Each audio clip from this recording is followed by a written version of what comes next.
Dios te bendiga. Bien, vamos para el tercer video de la enseñanza del carácter de la Escuela de Ministerios Redima Forming. Y vamos a continuar con la enseñanza que traíamos en el video anterior. Te estaba hablando de la situación de conflictos en la vida de Simón, tratando de extraer estas tecnologías de principios para la edificación de nuestras vidas en el llamado. Y bien, y habíamos señalado una serie de conflictos. Siga recordando, es importante que usted tome cuenta de esto, que el asunto es adentro, es en lo interior. Habíamos hablado de que tu espíritu, Proverbios 20, 25 al 27, o Proverbios 20, 27, dice: lámpara de Jehová es el espíritu del hombre. O sea, la voz de Dios en usted es iluminación. Quiero repetirlo: la voz de Dios en usted es iluminación. Y la iluminación es discernimiento. Cuando usted está conectado al espíritu, a su espíritu, cuando es el espíritu tu diligencia, porque el espíritu no come habichuelas, caraotas, frijoles, no come espaguetis. El espíritu se alimenta de ayuno, oración, revelación de la palabra. Cuando tú andas en esas diligencias, entonces tu espíritu gobierna tu ser. Pablo dijo: y todo vuestro ser sean guardados irreprensibles para la venida del Señor. Y estableció un orden. Y todo vuestro ser, espíritu. ¿Qué significa esto? Que tu primera diligencia tiene que ser el espíritu. En la vida de Simón, él andaba en el alma, y el alma se proveía de la naturaleza animal. Y cuando eso sucede, hay un desorden y un reguero de cosas en la personalidad y el carácter del individuo. ¿Ve? Entonces, ¿qué fue lo que atrajo Simón? ¿Qué fue lo que atrajo Simón con su carencia de carácter? A mí no me gusta, respeto a los que hablan del mal carácter, pero a mí no me gusta hablar de mal carácter, porque mal carácter no existe. ¿Existe carácter o existe un reguero de cosas? O sea, cuando una persona tiene problemas de la personalidad, entonces la persona lo que tiene es un reguero de cosas.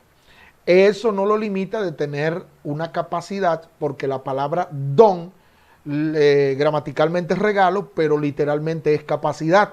Hay personas que tienen capacidad de ser buenos predicadores, capacidad de ser unas buenas mujeres, cantan bellísimo como unos ángeles, pero no tienen carácter. Y el carácter es la plataforma, el carácter es el vallado que protege la inversión de Dios en una persona. Sin carácter, señores, no se puede. Entonces, Pedro atrajo, porque en Pedro habían 10 a 11 limitaciones en su personalidad. Y esto va a atraer, esto se llaman las puertas del Hades. Cuando una persona está limitado en las áreas de su personalidad, esa persona tiene puertas del Hades instaladas que le van a producir tormentos, porque las puertas del Hades producen tormentos. Ahora, ¿dónde están las puertas del Hades? Las puertas del Hades están en aquellas limitaciones que impiden el propósito de Dios en una persona. Vuelvo a mencionar, si la persona es incrédula, ahí está una puerta del Hades que se llama incredulidad.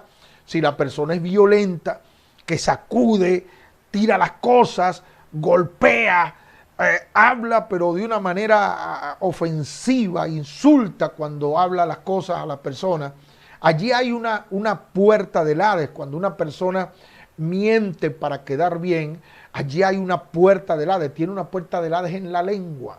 ¿Mm? Cuando una persona es traicionera, tiene una puerta del Hades. O sea, y las puertas del Hades están precisamente allí en el alma de la persona, están atormentando a la persona. Traición, irresponsabilidad, hipocresía, inspiraciones satánicas, emocionalismo, cobardía. Todas esas cosas son puertas del Hades. Y Pedro le tocó enfrentarse a 11 puertas del Hades en su vida, y por eso fue que el Señor dijo: las puertas del Hades no van a prevalecer contra mi iglesia, Simón, y tú vas a ser materia prima de mi iglesia, pero antes de que tú seas piedra viva de construcción, tú tienes que transicionar.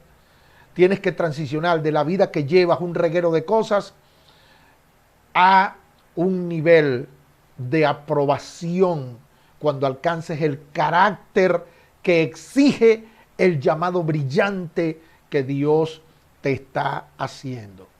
¿Entiendes? Entonces, fíjense una cosa bien importante. Hay muchas cosas que Simón Pedro hizo. Por ejemplo, el caso de caminar sobre las aguas. ¡Oh, es emocionante! Así como Pedro caminó sobre las aguas. Mire, déjese de eso. Déjense de eso, porque eso de que Pedro caminó sobre las aguas sin Dios llamarlo, eso no fue bueno.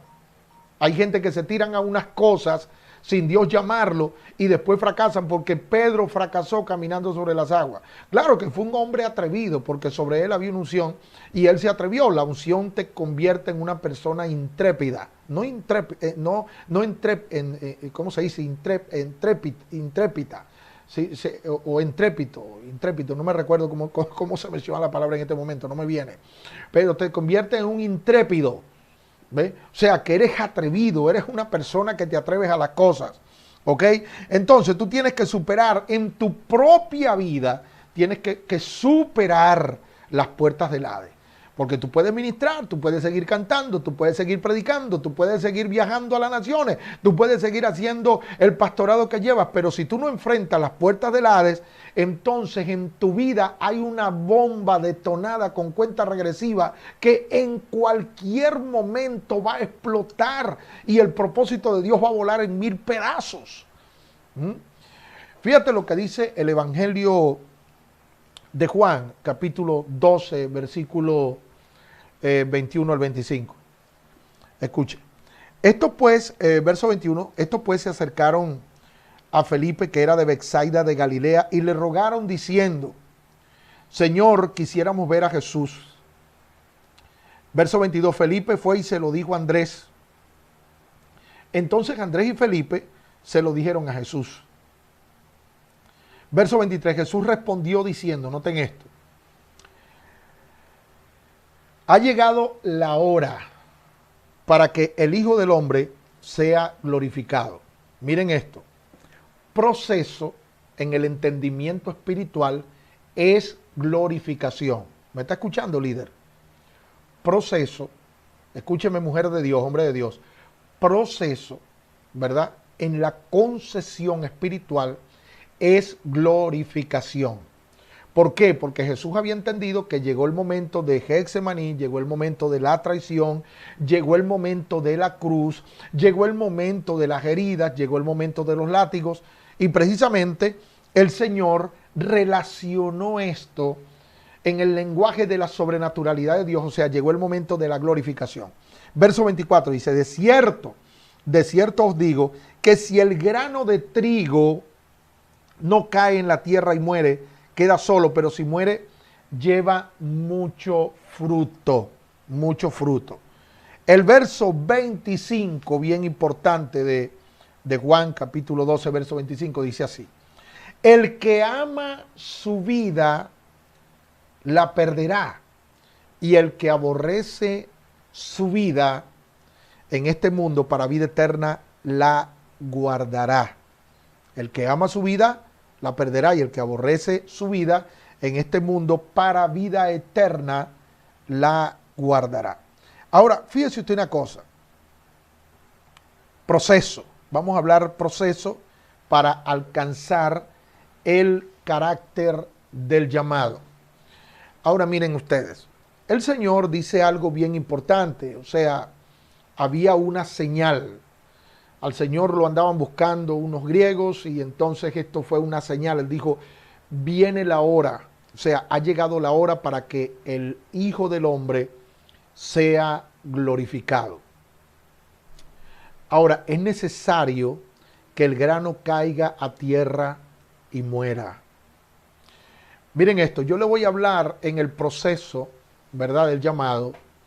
Le voy a hablar de funeral, ¿verdad? Que esa palabra funeral suena como macabra, no suena bien la palabra funeral, se oye feo la palabra funeral. Pero quiero hablarte de funeral, o sea, tú tienes que celebrar un funeral, ¿verdad?, que está relacionado al llamado que Dios te está haciendo. Tienes que celebrar un funeral. ¿Por qué? Porque Jesús celebró un funeral y Él es el camino, Él es la verdad y Él es la vida. Cuando habla del camino, te está hablando que Él es el camino a seguir. Entonces, por la misma vía que va Jesús, nosotros vamos. Entonces, Jesús lo que experimentó fue un funeral. Y el funeral era la glorificación del Señor. Esto quiere decir que hay cosas que inevitablemente te van a pasar, que están relacionadas con el llamado y que Dios las tiene marcadas y que son cosas que tienen que desaparecer de tu vida, porque si no desaparecen, el llamado de Dios se va a dar por sentado y va a quedar en una fantasía de fe, solamente en sueños y en revelaciones y profecías. Tú vas a hacer cosas grandes, pero en la realidad no eres nada, no eres nada.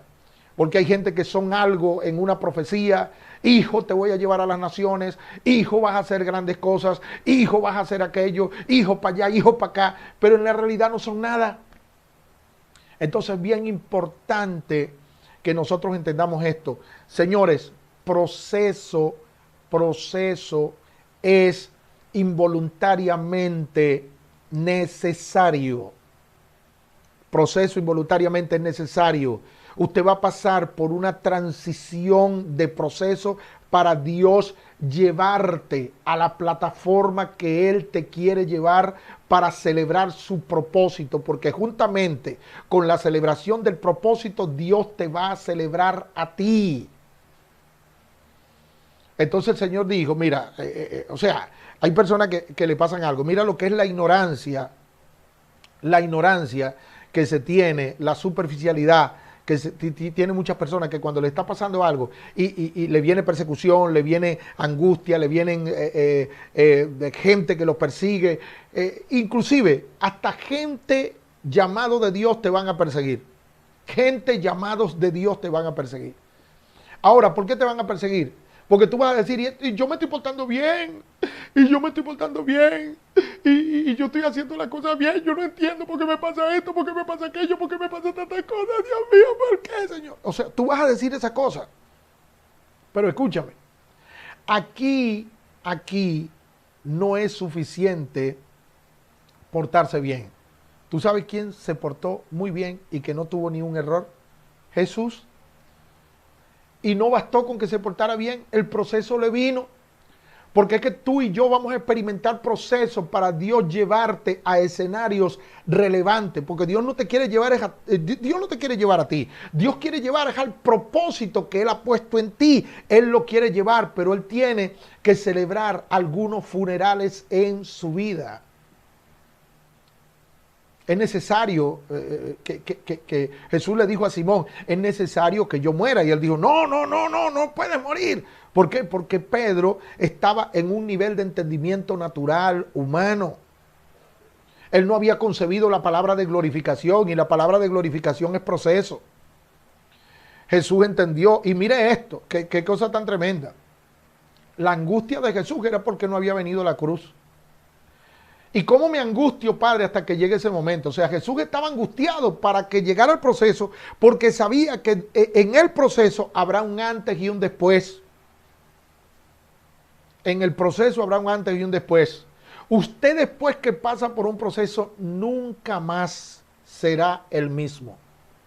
Después que usted pasa por unas dificultades y calamidades y Dios te saca de allí, Dios te resucita de una tumba donde te metieron los hombres, nunca más será el mismo. Ahora, el cementerio y las sepulturas no es tu herencia. Jesús no tenía su propia tumba. Jesús tenía una tumba prestada. Los hombres que tienen llamado de Dios no tienen herencia de muerte, tienen herencia de vida. Entienda eso. Entonces usted, para que no lo sorprenda cuando le está pasando un proceso, José pasó por un proceso hasta donde Dios lo redujo, porque escúchame una cosa, hay un profesor, el profesor Rogelio Bengochea de la Escuela de Ministerio, que él enseña las álgebras de Dios, y él dice que Dios comienza a restarte hasta llevarte a cero. Y cuando te lleva a cero, entonces tú, cuando llegas a cero, dependes de la reputación de Dios, dependes de lo que Él quiere hacer en tu vida. Pero Dios comienza a restarte en el proceso, a restarte, a quitarte todas aquellas cosas que están en tu propia prudencia para después, porque Dios no va a trabajar sobre un fundamento pagano, Dios no va a trabajar sobre un fundamento mundano, Dios no va a trabajar sobre una gente que está lleno de mentira, de violencia, de engaño, de traición, de cobardías, de miedos, de pánico. No, Dios no edifica sobre eso. Dios primero te quita estas álgebras, como dice el profesor Rogelio, el pastor Rogelio. Entonces, yo quiero intimarte esta palabra. No te sorprenda cuando te venga un proceso de, cual sea la naturaleza del proceso. Proceso es proceso. Proceso no tiene explicación. Proceso es un proceso incomprensible. El Señor le dijo al Padre en Getsemaní, cuando Él entendió la dimensión del proceso, Él dijo: Padre, si es posible, pasa de mí esta copa, pero que no se haga mi voluntad, sino que se haga la tuya. O sea, en el proceso usted tiene que humillarse, usted no tiene que buscar a Judas, usted no tiene que buscar a Pedro que lo traicionó y que se fue corriendo, usted no tiene que buscar a aquel que lo vendió por 30 piezas de plata, no.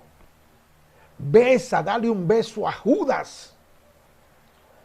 Dile al Padre que perdone al que te persigue. Pero es necesario, Jesús dijo: perdónalos porque no saben lo que hacen. Y en ese perdón estaba pidiéndole perdón por todos aquellos que por ignorancia, Judas por ignorancia lo vendió, el otro lo vendió, aquel lo crucificó, aquel lo señaló, el otro lo escupió, el otro le metió una corona de espinas. Jesús dijo: no saben lo que están haciendo, pero perdónalos. Entonces usted tiene que practicar lo que es el perdonar y el entender que es necesario. Él dijo: es necesario que el grano caiga a tierra y muera, porque si el grano cae a tierra y muere, el propósito que está en el grano, que es el que Dios está apostando. Dios no está apostando a ti, Dios está apostando a su propósito que Él puso en ti. Entonces, cuando el grano cae a tierra y muere, va a desarrollar la naturaleza eterna y el propósito de Dios va a llevar mucho fruto. Te bendigo en este momento con esta palabra y espero que la atesores y que te vayas por la vía correcta del propósito de Dios. Que Dios te bendiga. Nos vemos en el próximo video.